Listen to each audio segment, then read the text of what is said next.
Hello, my name is Nathan Dunnigan, and this is my Physics 2212 Lab 4 on circuits. For the introduction, I'll first go over the purpose, which is to apply the principles of energy conservation, the loop rule, and current conservation, charge conservation, and definition of steady state throughout the experiment, as well as to predict the behavior of circuits containing resistors in series versus parallel.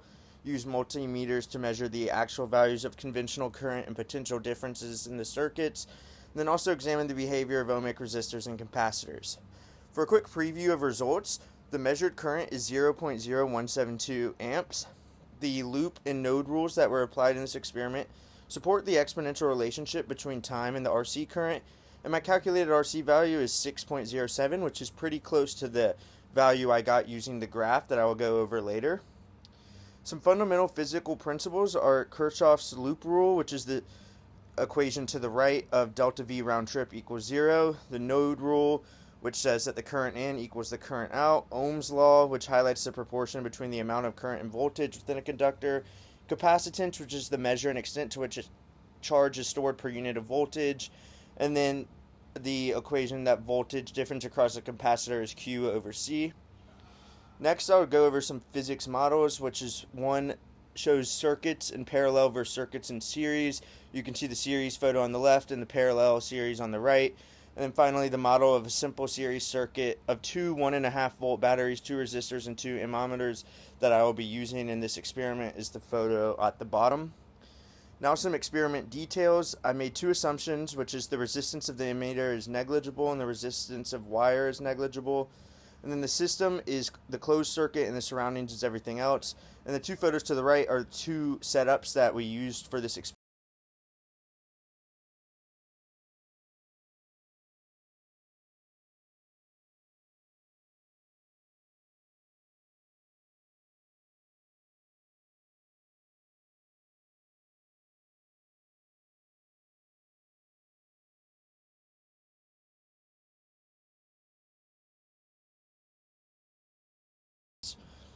So here is data for part 1. The predicted current is 0.0204 amps, and my calculation is I equals V over R, so 3 volts over 147 ohms equals that 0.0204, but my measured current is 0.0172 amps, and the photo to the right shows us using that setup. And then if we reverse the connection to one of the emitters, the value would be the same but negative as the current is now moving in the opposite direction. Then after replacing the ammeter with a voltmeter, the voltmeter has a 3.06 voltage, which shows that the voltmeter has high resistance value impeding the current of the ammeter to negligible amount.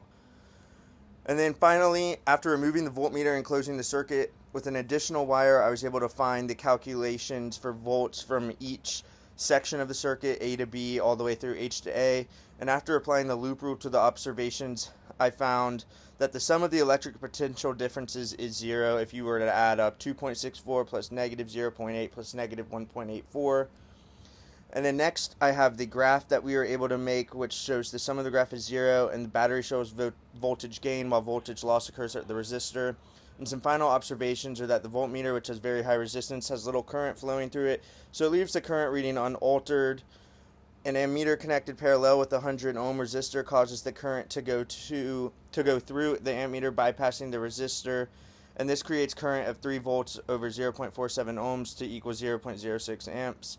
And then the resistance of the following circuit elements I was able to calculate using the equation V over A equals R, which is 46.5 ohms and then 104 ohms for the 100 ohm resistor, and then 0 ohms for the wire and ammeter. Next, we had part 2 of this experiment, which was using the RC circuit with the same system and surroundings. We constructed an RC circuit using a 10 ohm bulb and a 20 ohm bulb, one 9 volt battery, and a 200 mF capacitor. Some observations are that for both light bulbs, the capacitor slowly discharges, and then the data shows that the 10 ohm bulb charged in 13.4 seconds and discharged in 11 seconds, while the 20 ohm charged in 18.2 seconds and discharged in 16 seconds. My calculations for the RC circuit show that the predicted RC value should be 6, but then using the graph and data I collected, my experimental RC value is found by doing negative 1 over the slope, which is equal to 6.07. These are very similar, which means I had little error. But some of those sources of error are assuming the resistance was negligible for the ammeter and wire. There could have been errors with the circuit setup, and there could have been human error with keeping correct timing. And then this year we did the entire lab experimentally with no computational models, but we were able to check our experimental observations with laws and equations from class. And then to answer the what if questions. For the first what if question, a virtual ideal ammeter has zero resistance, which would allow more current to flow through, which would result in very small changes in values for the current.